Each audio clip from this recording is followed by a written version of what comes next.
Selamat datang dalam program Sekolah Sahabat kita untuk minggu ini. Sungguh suatu kesempatan yang berharga untuk kembali lagi belajar firman Tuhan bersama-sama dengan Anda. Pemazmur katakan, berbahagialah orang yang kesukaannya ialah Taurat Tuhan dan merenungkannya siang dan malam. Semoga ketika kita mempelajari firman Tuhan melalui pelajaran Sekolah Sahabat ini, kita akan menjadi orang-orang yang berbahagia. Dan minggu ini kita tiba pada pelajaran yang ke-9 dengan judul pelajaran dalam Mazmur bagian yang kedua. Dan seperti biasanya sebelum kita mulai belajar, mari kita berdoa. Tuhan Bapa kami dalam surga, kami datang kepadamu Tuhan, memohon agar Roh Suci Tuhan hadir di tengah-tengah kami ketika kami mempelajari firman Tuhan melalui pelajaran Sekolah Sahabat ini. Terangi hati kami Tuhan, agar kami boleh mengerti maksud dan rencana Tuhan bagi kami melalui pelajaran ini. Dalam nama Tuhan Yesus, amin. Baik, ayat hafalan kita terdapat dari Mazmur pasal 67 ayat 4 dan 5 yang berbunyi sebagai berikut. Kiranya bangsa-bangsa bersyukur kepadamu ya Allah. Kiranya bangsa-bangsa semuanya bersyukur kepadamu. Kiranya suku-suku bangsa bersukacita dan bersorak-sorai, sebab engkau memerintah bangsa-bangsa dengan adil, dan menuntun suku-suku bangsa di atas bumi, Selah. Bangsa-bangsa bersyukur, bersukacita dan bersorak-sorai, sebab Allah memerintah di atas bumi. Apakah benar Allah memerintah di atas bumi? Mengapa banyak ketidakadilan terjadi? Kalau memang Allah memerintah, mengapa banyak penderitaan dan bencana yang silih berganti jika benar Allah memerintah di atas bumi? Siapa yang sebenarnya memerintah di atas bumi? Apakah bangsa-bangsa menghendaki Allah yang memerintah? Ataukah seperti bangsa Israel dahulu yang lebih menghendaki diperintah oleh pemimpin dunia daripada dipimpin oleh Tuhan? Bangsa-bangsa manakah yang menghendaki diperintah oleh Allah? Coba kita lihat apakah pertanyaan-pertanyaan tersebut akan terjawab melalui pelajaran ini. Hari Minggu pelajaran kita berjudul Penolong dalam Kesesakan. Siapa kira-kira yang berada dalam kesesakan? Dan kesesakan apa yang dimaksud di sini? Mari kita lihat dalam 2 Timotius 3 ayat 12. Alkitab katakan, memang setiap orang yang mau hidup beribadah di dalam Kristus Yesus akan menderita aniaya. Sepertinya upah mengikut Kristus bukannya kesenangan ataupun bebas dari penderitaan, tetapi malah penganiayaan. Itulah yang Alkitab katakan. Dan inilah kenyataan yang harus dihadapi oleh orang-orang yang mau mengikut Kristus. Lebih lanjut di dalam Wahyu pasal 12 ayat 17, dikatakan, maka marahlah naga itu kepada perempuan itu, lalu pergi memerangi keturunannya yang lain, yang menuruti hukum-hukum Allah, dan memiliki kesaksian Yesus. Naga itu marah dan memerangi keturunan daripada perempuan itu.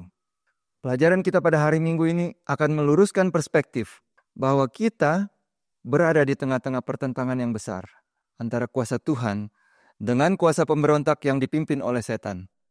Dan ketika kita memilih untuk mengikut Yesus, bukan hanya di mulut saja, tetapi juga dalam perbuatan, yaitu menuruti hukum-hukum Allah dan beribadah kepadanya, maka kita akan menjadi sasaran kemarahan naga, di mana naga ini melambangkan setan. Mari kita lihat lebih lanjut kesesakan yang akan dihadapi oleh umat-umat Tuhan.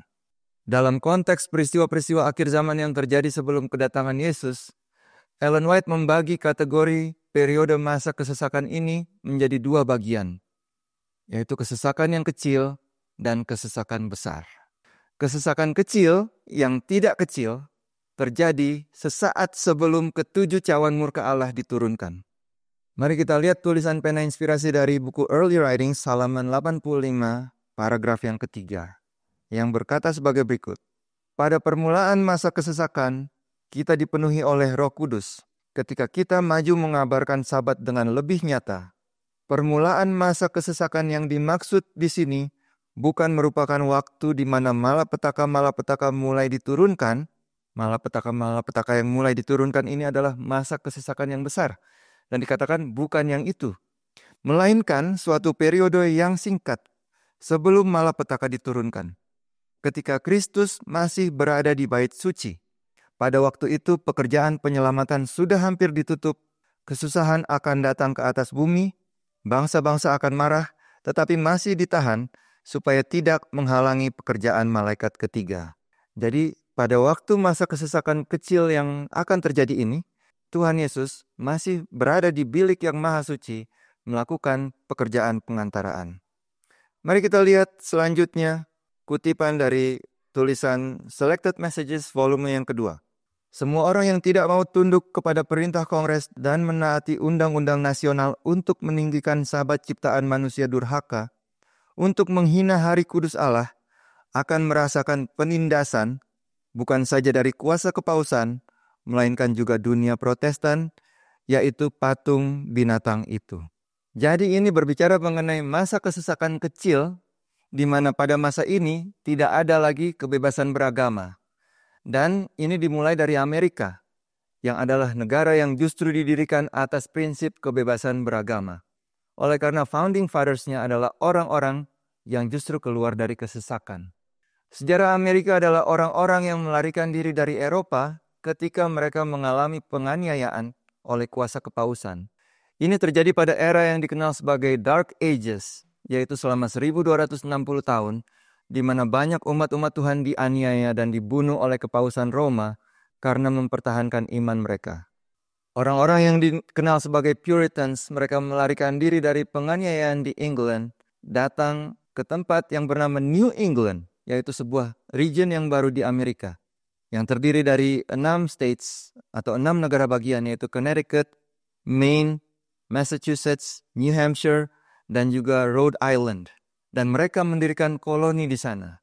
Seseorang yang bernama Roger Williams memberikan nama Providence atas sebuah kota yang kemudian menjadi ibu kota negara bagian Rhode Island.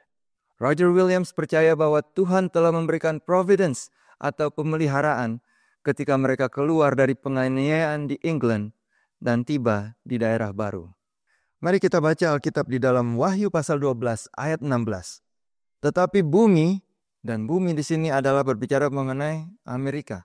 Tetapi bumi datang menolong perempuan itu, ia membuka mulutnya dan menelan sungai yang disemburkan naga itu dari mulutnya. Menelan sungai di sini berarti api penganiayaan yang tadinya dialami oleh orang-orang di Eropa itu kemudian berhenti oleh karena bumi atau Amerika datang menolong perempuan itu. Dan peristiwa ini juga merupakan sebuah peristiwa yang kita kenal dengan Revolusi Prancis, yaitu ketika tentara Prancis di bawah komando Jenderal Berthier di tahun 1798 masuk ke kota Roma dan menangkap paus yang berkuasa waktu itu, yaitu Paus Pius ke-6.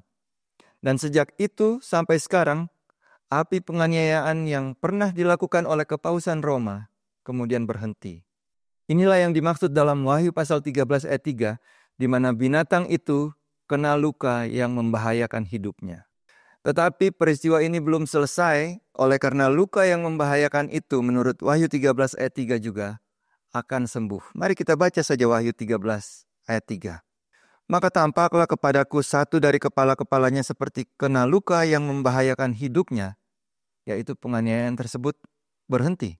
Tetapi luka yang membahayakan hidupnya itu sembuh. Seluruh dunia heran, lalu mengikut binatang itu. Wahyu 12 ayat 17. Maka marahlah naga itu kepada perempuan itu. Sebuah kesesakan juga kembali akan terjadi. Lalu pergi memerangi keturunannya yang lain yang menuruti hukum-hukum Allah dan memiliki kesaksian Yesus. Selanjutnya mari kita lihat Wahyu 13 ayat 11 dan 12. Dan aku melihat seekor binatang lain keluar dari dalam bumi dan bertanduk dua sama seperti anak domba, dan ia berbicara seperti seekor naga. Dan seluruh kuasa binatang yang pertama itu dijalankannya di depan matanya, dan ia menyebabkan seluruh bumi dan semua penghuninya menyembah binatang pertama, yang luka parahnya telah sembuh. Jadi ketika binatang itu luka parah, dia tidak bisa lagi melakukan penganiayaan seperti yang sebelumnya dilakukan terhadap umat-umat Tuhan selama 1260 tahun. Kan tetapi ketika luka parahnya sembuh, kuasa kepausan Roma kembali akan melakukan penganiayaan seperti yang telah dilakukan sebelumnya.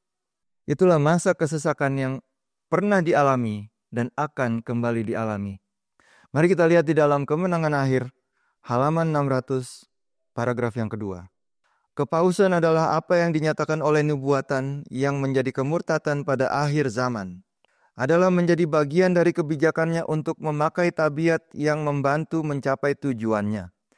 Tetapi di balik penampilannya yang berubah-ubah, bagaikan bunglon itu, ia menyembunyikan bisa ular yang tidak berubah-ubah.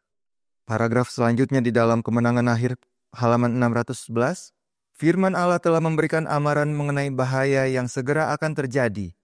Jika hal ini tidak diindahkan, maka dunia Protestan akan mengetahui apa tujuan Roma yang sebenarnya pada waktu sudah terlambat untuk melepaskan diri dari jeratnya. Secara diam-diam, ia atau Kepausan Roma sedang bertumbuh dalam kekuasaan. Doktrin-doktrinnya sedang menggunakan pengaruh-pengaruhnya di ruang-ruang legislatif, di gereja-gereja, dan di dalam hati manusia. Ia sedang mendirikan bangunan-bangunannya yang tinggi dan besar, di mana penganiayaan-penganiayaan yang dahulu yang sudah terhenti akan diulangi.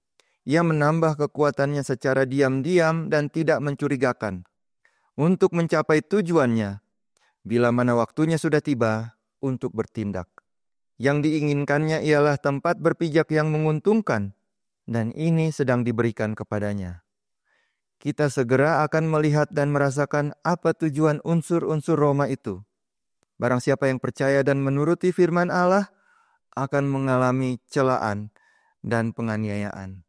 Mari kita baca selanjutnya di dalam Kemenangan Akhir, halaman 648 paragraf yang ketiga. Sementara Sabat telah menjadi pokok perdebatan utama di dalam dunia kekristenan dan otoritas keagamaan, dan keduniawian telah bergabung untuk memaksakan pemeliharaan hari Minggu, maka penolakan terus-menerus oleh suatu kaum minoritas untuk tunduk kepada tuntutan populer akan membuat mereka menjadi sasaran kebencian universal. Didesak agar kelompok kecil yang berdiri menentang suatu lembaga gereja dan suatu undang-undang negara tidak boleh ditoleransi. Inilah masa kesesakan kecil yang dimaksud.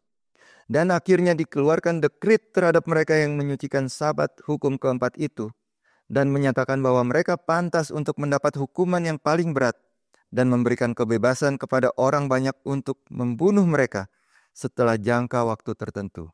Romanisme di dunia lama dan Protestantisme murtad di dunia baru akan melakukan tindakan yang sama terhadap mereka yang menghormati ketetapan-ketetapan ilahi. Ini adalah masa kesesakan kecil yang dimaksud. Masa kesesakan kecil yang tidak kecil, di mana umat-umat Tuhan yang memelihara hukum-hukum Tuhan karena mereka mengasihi Tuhan lebih dari segalanya, termasuk nyawanya sekalipun, umat-umat Tuhan akan dikejar-kejar dan dianiaya. Kalau begitu, bagaimana dengan masa kesukaran yang besar? Di sini Tuhan akan membalikkan keadaan. Setelah pintu kasihan tertutup, ada masa kesesakan besar yang akan terjadi ke atas dunia ini. Alkitab sebutkan dalam Wahyu 14 mengenai pekabaran malaikat ketiga. Mari kita baca Wahyu 14 ayat 9 dan 10. Dan seorang malaikat lain, malaikat ketiga, menyusul mereka dan berkata dengan suara nyaring, jika seorang menyembah binatang dan patungnya itu, dan menerima tanda pada dahinya atau pada tangannya, maka ia akan minum dari anggur murka Allah yang disediakan tanpa campuran dalam cawan murkanya, dan ia akan disiksa dengan api dan belerang di depan mata malaikat-malaikat kudus dan di depan mata anak domba. Kemudian Wahyu 16 ayat 1, dan aku mendengar suara yang nyaring dari dalam bait suci, berkata kepada ketujuh malaikat itu, pergilah dan tumpahkanlah ketujuh cawan murka Allah itu ke atas bumi. Ini adalah masa kesesakan yang besar, yaitu cawan murka Allah yang akan diturunkan. Mari kita juga lihat di dalam Kemenangan Akhir, halaman 656 paragraf yang kedua. Masa kesesakan besar seperti yang belum pernah terjadi akan segera dibuka di hadapan kita. Dan kita akan memerlukan pengalaman yang sekarang tidak kita miliki. Yang banyak orang terlalu malas untuk mendapatkannya. Seringkali kesusahan lebih besar pada waktu antisipasi daripada yang sesungguhnya. Tetapi tidak demikian dengan krisis yang akan terjadi di hadapan kita. Gambaran yang paling jelas tidak dapat menjelaskan betapa hebatnya ujian itu. Inilah kesesakan besar yang akan terjadi, yang ditunjukkan dalam pekabaran malaikat yang ketiga, yaitu ketika anggur murka Allah yang tanpa campuran akan diturunkan. Tanpa campuran berarti tidak ada lagi pengasihan Allah di situ, hanya penghakiman bagi mereka yang meniadakan hukum-hukumnya.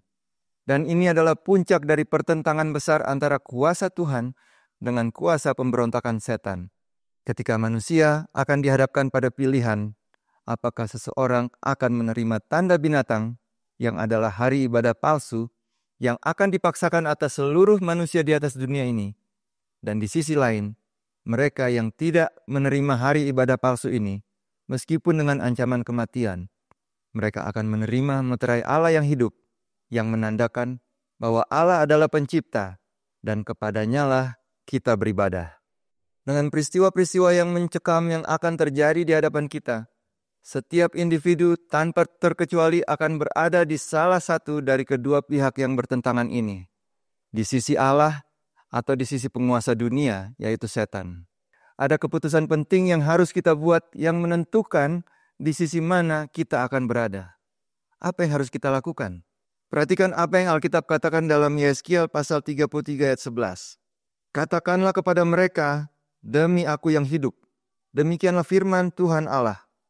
Aku tidak berkenan kepada kematian orang fasik, melainkan aku berkenan kepada pertobatan orang fasik itu dari kelakuannya, supaya ia hidup. Bertobatlah, bertobatlah dari hidupmu yang jahat itu. Mengapakah kamu akan mati, hai kaum Israel? Lebih lanjut lagi, Review and Herald terbitan 23 Desember mengatakan sebagai berikut. Allah telah mengirimkan pesan untuk membangunkan umatnya untuk bertobat dan melakukan pekerjaan mereka yang mula-mula. Tetapi bagaimana penerimaan terhadap pesannya itu? Ketika beberapa orang memperhatikannya, beberapa yang lain tidak mau mendengar dan menjatuhkan pekabaran dan juru kabarnya. Kerohanian telah mati, kerendahan hati dan kepolosan seperti seorang anak kecil telah sirna. Kesalehan yang hanya penampilan dan pengakuan iman telah menggantikan kasih dan penyerahan. Apakah keadaan yang menyedihkan ini harus terus terjadi? Apakah cahaya kasih Allah harus mati dalam kegelapan? Juru selamat memanggil, dengarkanlah suaranya, relakanlah dan bertobatlah. Bertobatlah, akuilah dosa-dosamu, dan engkau akan diampuni. Berpalinglah, berpalinglah, mengapa kamu harus mati? Ini adalah pekabaran untuk orang-orang yang hidup di akhir zaman ini. Kalau kita tidak bertobat, kita akan berada di sisi setan, yang berarti akan menerima anggur murka Allah yang disediakan tanpa campuran, yang berarti kematian yang kekal. Dan inilah pentingnya persiapan pribadi untuk menjalani hari-hari di hadapan kita, yaitu bertobat, meminta pengampunan, dan meninggalkan semua dosa-dosa kita. Apakah pertobatan akan menyanggupkan kita untuk menghadapi masa kesukaran di hadapan kita? Perhatikan tulisan dari buku Kemenangan Akhir, halaman 652, paragraf yang kedua. Meskipun umat Allah dikelilingi oleh musuh-musuh yang siap untuk membinasakan mereka, namun penderitaan yang mereka tanggung bukanlah ketakutan akan penganiayaan demi kebenaran. Mereka takut kalau setiap dosa belum disesali dan diakui, dan bahwa oleh karena sesuatu kesalahan, mereka gagal menyadari kegenapan janji juru selamat. Aku pun akan melindungi engkau dari hari pencobaan yang akan datang atas seluruh dunia. Jika mereka mempunyai kepastian pengampunan, mereka tidak gentar akan siksaan atau kematian. Jadi kalau umat-umat Tuhan memiliki kepastian bahwa semua dosa-dosanya sudah diakui dan sudah diampuni, dan dengan demikian mereka memiliki perdamaian dengan Allah, maka umat Tuhan tidak akan gentar menghadapi masa kesukaran itu. Apakah hanya persiapan pribadi yang kita lakukan?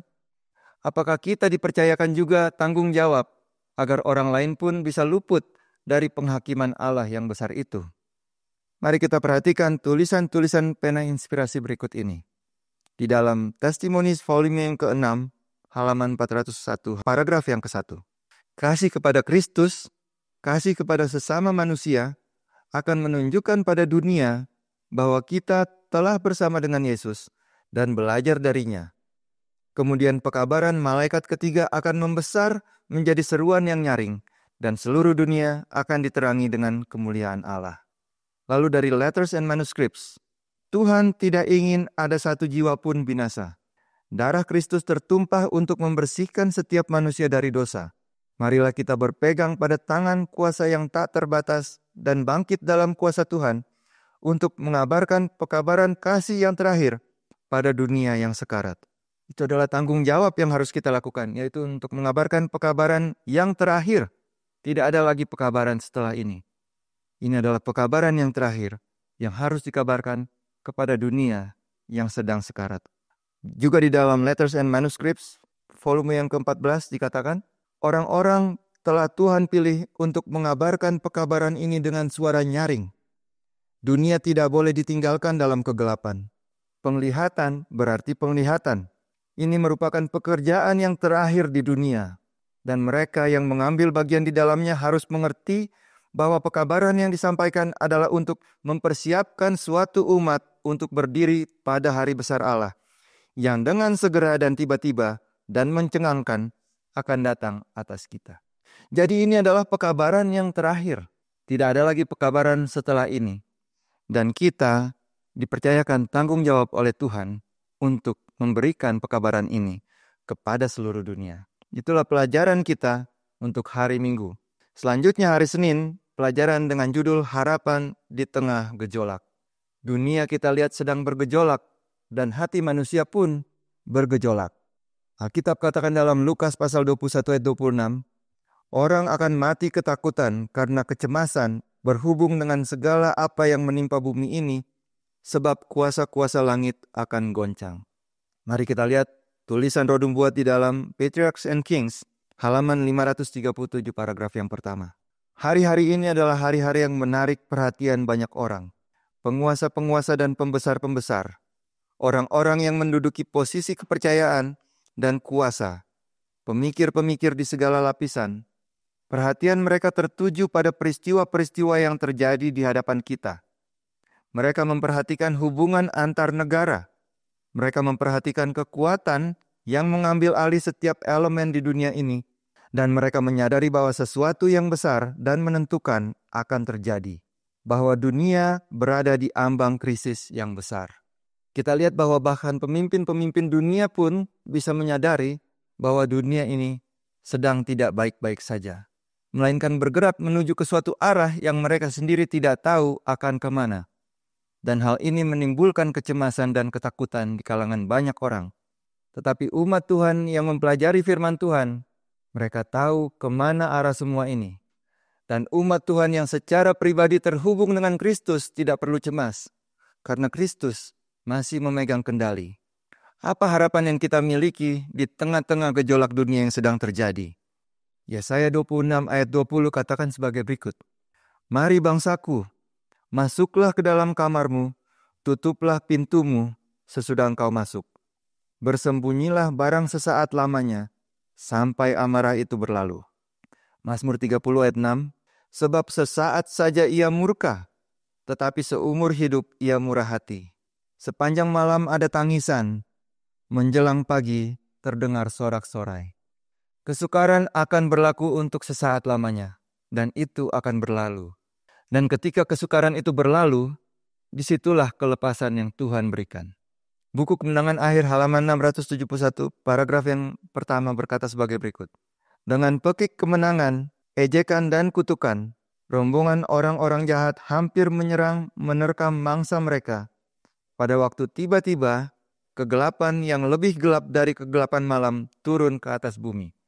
Kegelapan ini adalah malapetaka yang kelima yang kita bisa baca di dalam Wahyu 16 ayat yang ke-10. Pelangi yang bersinar dengan kemuliaan dari tahta Allah meliputi segala langit dan seolah-olah mengelilingi setiap kelompok orang yang sedang berdoa. Orang banyak yang marah itu tiba-tiba terdiam. Teriakan ejekan mereka terhenti. Tujuan kegeraman mereka hendak membunuh telah dilupakan. Dengan penuh rasa takut mereka memandang lambang perjanjian Allah dan ingin agar terlindung dari cahayanya yang luar biasa itu. Bagaimana dengan Yesus ketika kita menghadapi masa kesukaran? Apakah Yesus akan membiarkan kita untuk menghadapi masa kesukaran seorang diri? Kita lihat di dalam Daniel pasal 12 ayat 1. Pada waktu itu juga akan muncul Mikael, pemimpin besar itu yang akan mendampingi anak-anak bangsamu. Dan akan ada suatu waktu kesesakan yang besar seperti yang belum pernah terjadi sejak ada bangsa-bangsa sampai pada waktu itu. Tetapi pada waktu itu bangsamu akan terluput, yaitu barang siapa yang didapati namanya tertulis dalam kitab itu. Jadi Mikael sendiri akan berdiri untuk mendampingi umat-umat Tuhan melalui masa kesesakan besar itu. Buku Kemenangan Akhir halaman 671 paragraf yang ketiga. Pada tengah malamlah Allah menyatakan kuasanya untuk kelepasan umatnya. Matahari tampak bercahaya dalam keperkasaannya. Tanda-tanda dan mujizat-mujizat menyusul silih berganti dengan cepat. Orang-orang fasik melihat pemandangan itu dengan ketakutan dan keheranan, sementara orang-orang benar memandang kesukaran besar itu sebagai tanda kelepasan mereka. Segala sesuatu di alam ini kelihatannya berubah. Sungai-sungai berhenti mengalir. Awan-awan hitam tebal muncul dan saling berbenturan satu sama lain. Di tengah-tengah langit yang sedang marah itu ada terlihat suatu kemuliaan yang tak tergambarkan. Dan dari sana datang suara Allah bagaikan suara gemuruh air yang berkata, "Sudah terlaksana." Allah akan menyatakan kuasanya dan melepaskan umatnya dari kesesakan. Kelepasan akan datang pada tengah malam. Mikael, yaitu sang pemimpin besar yang adalah Yesus sendiri, akan berdiri untuk mendampingi dan melepaskan kita dari kesesakan itu dan memberikan kita hidup yang kekal oleh karena kita setia kepada Tuhan. Inilah pengharapan yang kita miliki. Tidak ada pengharapan yang lebih besar daripada janji hidup yang kekal yang Tuhan akan berikan bagi mereka yang setia. Bahkan kita juga akan berkumpul dengan kekasih-kekasih kita yang telah beristirahat dalam Tuhan pada hari besar kedatangan Yesus yang dinanti-nantikan oleh mereka yang mengasihinya. Akan tetapi hari itu dikatakan akan menjadi hari ketakutan dan hari pembalasan bagi mereka yang tidak mengasihi Yesus. Itulah pelajaran untuk hari Senin, dan selanjutnya kita lihat pelajaran kita hari Selasa. Dengan judul pelajaran, Di Bawah Kakinya. Mari kita baca Yesaya pasal 14, ayat 13 dan ayat 14. Engkau yang tadinya berkata dalam hatimu, aku hendak naik ke langit, aku hendak mendirikan tahtaku mengatasi bintang-bintang Allah, dan aku hendak duduk di atas bukit pertemuan jauh di sebelah utara. Aku hendak naik mengatasi ketinggian awan-awan, hendak menyamai yang maha tinggi. Hendak naik dan menyamai yang maha tinggi adalah keinginan Lusifer. Dan meskipun Lusifer adalah malaikat dengan pangkat yang tinggi, yaitu kerub, Lusifer tetap adalah ciptaan. Tetapi Lusifer yang adalah ciptaan, dia ingin menyamai pencipta. Seharusnya sebagai ciptaan, Lusifer juga harus menyembah Tuhan. Tetapi dia tidak mau menyembah Tuhan, melainkan dia ingin disembah, yaitu mengambil posisi pencipta. Meskipun hal ini adalah sebenarnya tidak mungkin, tetapi ini adalah suatu usaha untuk kudeta. Penipuan seperti inilah yang ditawarkan pada manusia di Taman Eden ketika setan melalui ular, katakan di dalam Kejadian pasal 3 ayat 5. Kejadian pasal 3 ayat 5, tetapi Allah mengetahui bahwa pada waktu kamu memakannya, matamu akan terbuka dan kamu akan menjadi seperti Allah, tahu tentang yang baik dan yang jahat. Menjadi seperti Allah di sini adalah sama seperti keinginan Lusifer, yaitu untuk menjadi Allah. Bukan menjadi seperti Allah, tetapi menjadi Allah. Yaitu mengambil tempat dan posisi Allah. Manusia ingin menjadi Tuhan atas dirinya sendiri. Menyembah dirinya sendiri. Manusia yang adalah ciptaan jatuh ke dalam dosa oleh karena manusia ingin naik untuk mengambil tempat Allah. Dalam mimpi Nebukadnezar, bangsa demi bangsa yang tidak mengenal dan takut akan Tuhan naik silih berganti. Mereka tidak mengakui Tuhan sebagai pencipta dan raja segala raja. Tetapi mereka ingin menjadi raja bagi diri mereka sendiri. Apakah individu-individu ataupun bangsa-bangsa yang tidak mengenal Tuhan, yang tidak mengakui Tuhan dan tidak menyembah Tuhan, apakah mereka akan kekal? Kita lihat Daniel pasal 2 ayat 34. Daniel 2 ayat 34 berkata, sementara Tuanku melihatnya, terungkit lepas sebuah batu tanpa perbuatan tangan manusia, lalu menimpa patung itu tepat pada kakinya, yang dari besi dan tanah liat itu sehingga remuk. Dan ayat 44, tetapi pada zaman raja-raja, Allah semesta langit akan mendirikan suatu kerajaan yang tidak akan binasa sampai selama-lamanya, dan kekuasaan tidak akan beralih lagi kepada bangsa lain. Kerajaan itu akan meremukkan segala kerajaan dan menghabisinya. Tetapi kerajaan itu sendiri akan tetap untuk selama-lamanya. Jadi setelah kedatangan Yesus yang kedua kali, ketika bangsa-bangsa telah ditundukkan di bawah kakinya, oleh karena mereka adalah bangsa-bangsa yang tidak mengenal Yesus, tidak mau menyembah Yesus, dan tidak mau mengakui Yesus. Dan setelah itu terjadi, maka orang-orang kudus akan memerintah sebagai raja bersama dengan Yesus. Dan kerajaan Tuhan bukanlah kerajaan yang akan binasa. Wahyu 20 ayat 6 berkata sebagai berikut, "Berbahagia dan kuduslah ia yang mendapat bagian dalam kebangkitan pertama itu. Kematian yang kedua tidak berkuasa lagi atas mereka, tetapi mereka akan menjadi imam-imam Allah dan Kristus, dan mereka akan memerintah sebagai raja bersama-sama dengan Dia 1000 tahun lamanya." Wahyu 5 ayat 10 katakan, "Dan engkau telah membuat mereka menjadi suatu kerajaan dan menjadi imam-imam bagi Allah kita, dan mereka akan memerintah sebagai raja di bumi." Inilah pelajaran kita untuk hari Selasa. Kita lihat selanjutnya pelajaran hari Rabu, yaitu anggur dan darah. Mari kita baca di dalam Wahyu 14 ayat 19 dan 20 yang akan memberikan kita keterangan mengenai anggur dan darah ini. "Lalu malaikat itu mengayunkan sabitnya ke atas bumi dan memotong buah pohon anggur di bumi dan melemparkannya ke dalam kilangan besar, yaitu murka Allah. Dan buah-buah anggur itu dikilang di luar kota, dan dari kilangan itu mengalir darah, tingginya sampai ke kekang kuda, dan jauhnya 200 mil. Jadi di sini dikatakan ada anggur dan ada darah, dan juga darah yang mengalir di luar kota. Apa maksudnya ini semua? Dalam pekabaran 3 malaikat di Wahyu pasal 14 ayat 8, panggilan malaikat kedua yang diikuti dengan seruan yang nyaring oleh malaikat di Wahyu 18 ayat 2-4, yang berkata, "Keluarlah dari Babylon umatku, supaya kamu jangan turut ditimpa oleh malapetaka-malapetakanya." Panggilan ini ditujukan bagi umat Tuhan untuk keluar dari kota Babylon, oleh karena Babylon sudah rubuh, dan Babylon akan ditimpa oleh malapetaka-malapetaka. Nah, apakah Babylon yang dimaksud di sini adalah Babylon literal? Sudah pasti bukan. Kenapa kita tahu itu? Karena umat Tuhan juga yang akan dipanggil keluar dari Babylon. Mereka dipanggil keluar dari Babylon untuk menuju ke Yerusalem di Gunung Sion, yang bukan merupakan Yerusalem literal. Mari kita lihat di dalam Yoel pasal 2 ayat 32. "Dan barang siapa yang berseru kepada nama Tuhan akan diselamatkan, sebab di Gunung Sion dan di Yerusalem akan ada keselamatan. Seperti yang telah difirmankan Tuhan, dan setiap orang yang dipanggil Tuhan akan termasuk orang-orang yang terlepas." Baik Babylon maupun Yerusalem, keduanya bukanlah kota literal, melainkan simbol. Ini adalah yang dimaksud di dalam buku Wahyu. Dan di kedua kota inilah, sebelum Yesus datang, akan terkumpul dua kelompok yang saling bertentangan.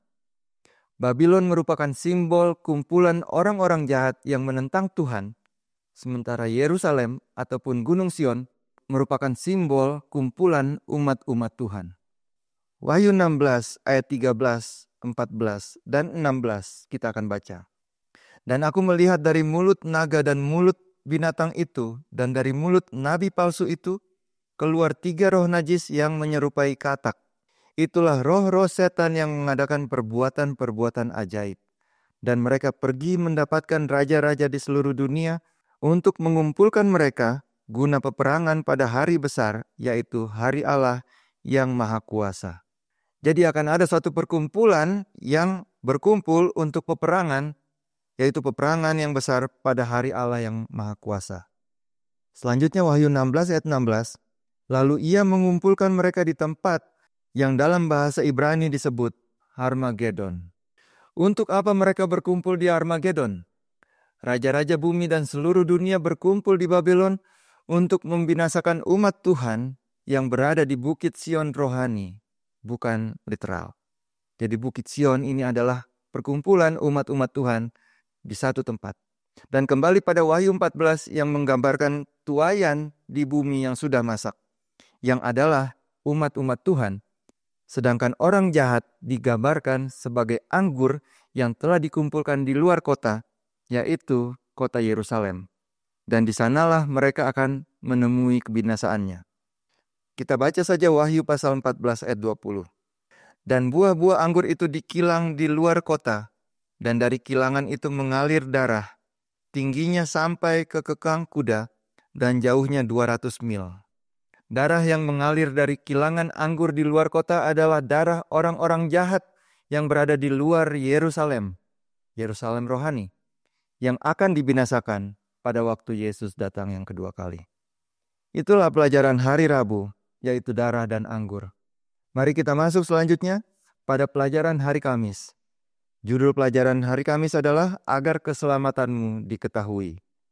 Mari kita lihat Mazmur 67 ayat 3. Supaya jalanmu dikenal di bumi dan keselamatanmu di antara segala bangsa. Individu-individu perlu membuat keputusan penting. Keputusan yang paling penting dalam hidup mereka. Kenapa? Oleh karena keputusan dalam hal ini berhubungan dengan apakah seseorang akan mendapatkan hidup yang kekal atau kematian yang kekal. Keputusan-keputusan dalam setiap aspek kehidupan seseorang harus dibuat dengan pertimbangan kekekalan.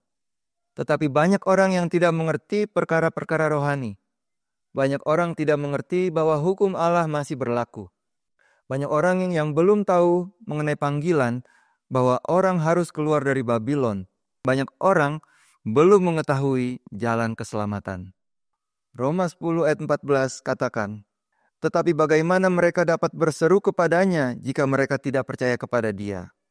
Bagaimana mereka dapat percaya kepada Dia jika mereka tidak mendengar tentang Dia? Bagaimana mereka mendengar tentang Dia jika tidak ada yang memberitakannya? Inilah peran kita di akhir zaman, yaitu untuk memberitakan pekabaran malaikat yang ketiga.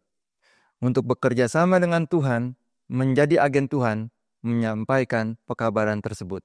Agar pekerjaan Tuhan di atas bumi ini bisa diselesaikan. Alkitab juga katakan di dalam Wahyu 18 ayat 4, lalu aku mendengar suara lain dari surga berkata, pergilah kamu, hai umatku, pergilah daripadanya, supaya kamu jangan mengambil bagian dalam dosa-dosanya, supaya kamu jangan turut ditimpa malapetaka-malapetakanya. Kemudian Letters and Manuscripts juga katakan sebagai berikut, setiap kemampuan yang Tuhan berikan harus kita gunakan, karena kita juga harus mempersiapkan suatu umat yang sesuai dengan cara Allah. Kita harus menjadi agen untuk memberi mereka sentuhan rohani agar mereka dapat berdiri pada hari besar Allah. Kita harus hidup begitu rupa sehingga hati orang yang masih cinta dunia dapat dibangunkan dan bertanya, apa arti kekekalan bagi kita? Bagaimana perkara kita dapat bertahan dalam masa penghakiman? Di manakah kita akan berakhir? Inilah tanggung jawab yang harus kita lakukan, yang Tuhan telah percayakan kepada kita, yaitu untuk menjadi juru kabar-juru kabar. Setelah kita memastikan persiapan pribadi kita, kita juga harus mengambil tanggung jawab yang Tuhan berikan ini, untuk mengabarkan pekabaran 3 malaikat, agar orang lain juga boleh terluput dari malapetaka yang akan turun. Inilah pelajaran untuk sepanjang minggu ini. Semoga pelajaran ini bisa menguatkan kita, memberikan perspektif pada kita akan hal-hal yang akan terjadi di hadapan kita, dan membuat kita dapat berdiri dengan teguh pada hari besar Allah. Mari kita berdoa. Tuhan Bapa kami dalam surga, kami datang kepadamu dengan ucapan syukur atas pelajaran yang telah kami terima ya Tuhan. Biarlah pelajaran ini boleh kami mengerti dan boleh membuat kami untuk melakukan suatu tindakan, yaitu mempersiapkan diri kami dan kehidupan kami bagi penghakiman dan bagi kedatangan Tuhan, dan juga untuk menjadi juru kabar bagi orang-orang yang belum mendengarkan. Bapa dalam surga, teguhkanlah iman kami, kuatkanlah kami untuk mengambil bagian kami sesuai dengan yang Tuhan telah percayakan kepada kami. Berkati orang-orang yang menyaksikan pekabaran ini ya Tuhan, kuatkan dan teguhkanlah mereka untuk juga mengambil keputusan bagi Tuhan. Terima kasih Tuhan, dalam nama Tuhan Yesus kami telah berdoa. Amin. Terima kasih saudara-saudara, kalau Anda merasa diberkati melalui pelajaran ini, bagikanlah pelajaran ini kepada orang lain, supaya ada lebih banyak lagi yang juga boleh diberkati melalui pelajaran ini. Sampai jumpa pada pelajaran minggu yang akan datang.